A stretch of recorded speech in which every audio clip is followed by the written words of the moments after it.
Terroriste est toujours importante en France, oui. Le gouvernement le rappelle. Est-ce que ce climat, au passage, risque de peser sur l'élection présidentielle à venir ? Évidemment. Ça va changer quoi ? En 2012, je voudrais rappeler que l'affaire Mera, les crimes commis par Mera le lundi 19, je m'en souviens bien, 19 mars, puisque la veille nous étions à la Bastille pour célébrer la Commune, eh bien, a complètement modifié l'élection. Elle a donné une espèce de prime à l'angoisse, à la peur, et à tout ce qui, dans le pays, pouvait s'agiter d'ethnicisme. Et vous pensez que ça peut être le même scénario cette fois ? Oui, bien sûr.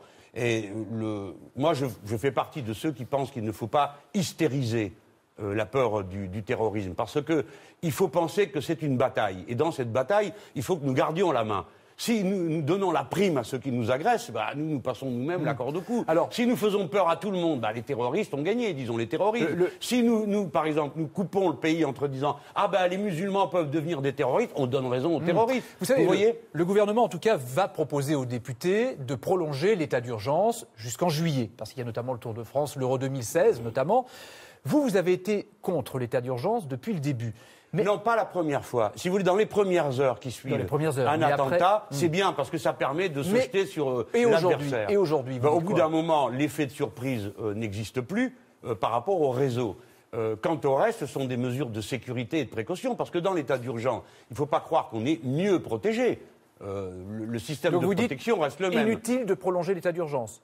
Laissez-moi finir, s'il vous plaît. C'est ce que parce je que les savoir. questions ne sont pas en noir et blanc. Si vous ne supportez pas une réponse un peu sophistiquée, mais dites-moi. Bien, donc, je vous explique que l'état d'urgence ne vous protège pas mieux, mais il permet des interventions sans la procédure judiciaire. En quoi est-ce que ça améliore notre sécurité ? En rien du tout. Donc, moi, je redis, un peu de calme, et il faut affronter l'adversaire avec les moyens qui permettent de gagner, c'est-à-dire multiplier le renseignement humain, continuer à bien comprendre la psychologie de l'adversaire et surtout couper toutes ces lignes. Le financement occulte, primo, et deuxièmement, évidemment, tout faire pour arrêter la guerre à l'origine de ces attentats. Oui, c'est ce que vous dites.